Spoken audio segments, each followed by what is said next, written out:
परम सत्कारयोग गुरु प्यारी सात संगत जी राधा स्वामी जी। सात संगत जी, जैसा कि ये तो सब जानते हैं कि बाबा जी को मानने वाले सत्संगी अपने देश में नहीं बल्कि विदेशों में भी बहुत है। लेकिन विदेशों में रहने वाले लोगों को बाबा जी के सत्संग सुनने के लिए बहुत लंबा इंतज़ार करना पड़ता है। तो ऐसे ही अमेरिका का एक बहुत अमीर आदमी बाबा जी को मानता था और इस आदमी की अमेरिका में कार बनाने की एक बहुत बड़ी फैक्ट्री थी। इसने और इसकी पत्नी ने बाबा जी से नामदान भी लिया हुआ था।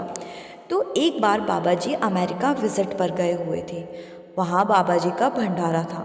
तो जब ये बात इस अमीर सत्संगी को पता चली तो ये बहुत खुश हो गया, क्योंकि सात संगत जी, जैसा कि मैंने अभी आपको बताया कि अपने देश में तो बाबा जी के बहुत सारे सत्संग अलग अलग शहरों में होते हैं और हम लोगों को आसानी से बाबा जी के दर्शन नसीब हो जाते हैं। लेकिन जो विदेशी सत्संगी हैं उन लोगों को बाबा जी के सत्संग और दर्शन का मौका बहुत मुश्किल से नसीब होता है। तो इसीलिए ये अमीर आदमी बहुत ज़्यादा खुश हुआ और अपनी पत्नी और बेटी से कहने लगा कि परसों बाबा जी अमेरिका आ रहे हैं और बाबा जी ने यहाँ सत्संग करना है, हम सब वहाँ साथ में जाएंगे।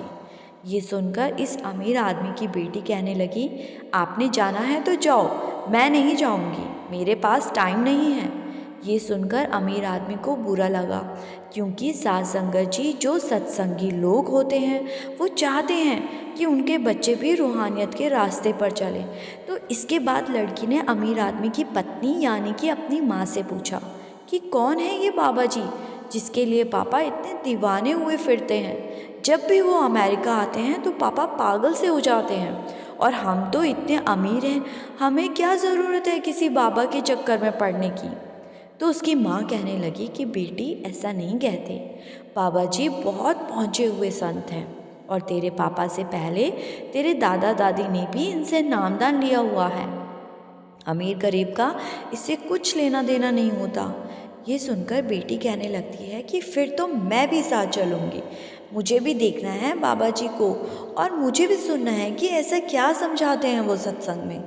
तो माँ कहने लगी, हाँ हाँ बिल्कुल, हम सब साथ चलेंगे, लेकिन तूने अपने पापा को मना करके उनका दिल दुखाया है, इसलिए तू ये बात अपने पापा को जाकर बोल कि तू भी साथ चलेगी। तो लड़की अपने पापा के पास जाकर सत्संग साथ चलने की बात करने लगी।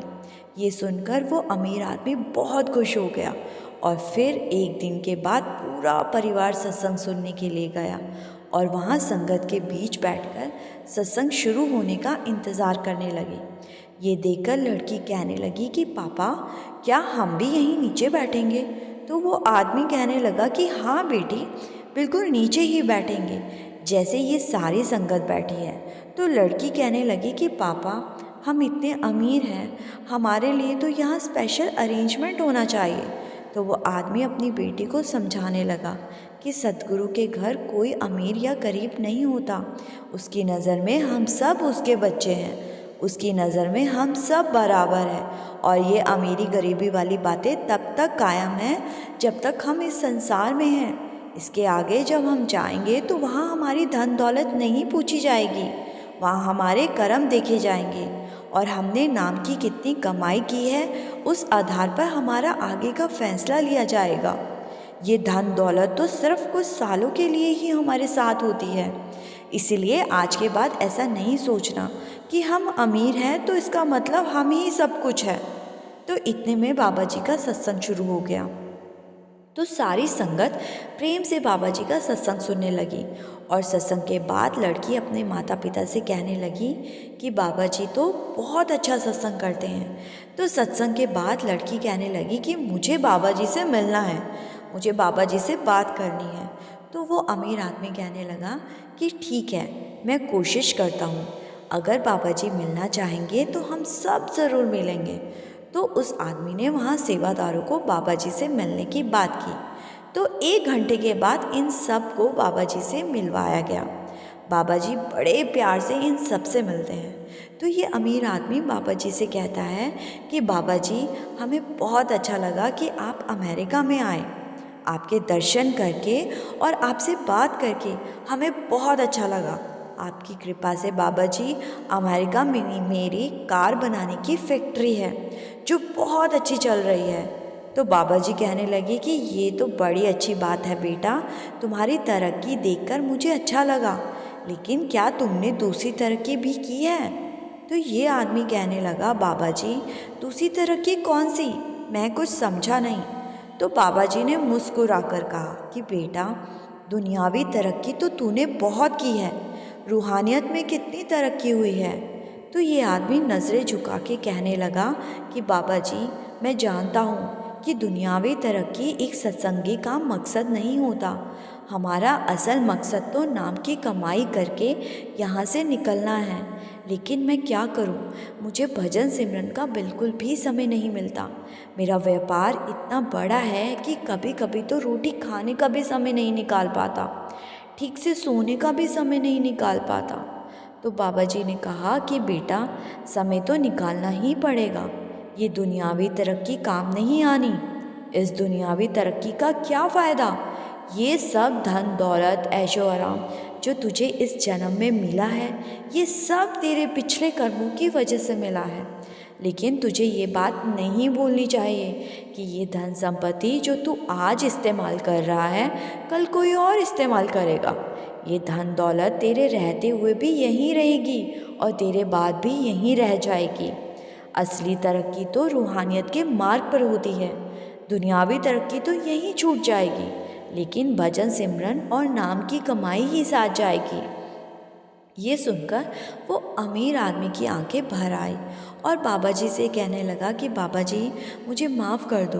तो बाबा जी कहने लगे कि बेटा माफ़ी मांगने से या मेरे दर्शन करने से कुछ हासिल नहीं होगा, हासिल तो करनी से ही होगा, इसीलिए करनी पर ध्यान देना है। पूरे दिन में से थोड़ा समय भजन सिमरन को ज़रूर देना है।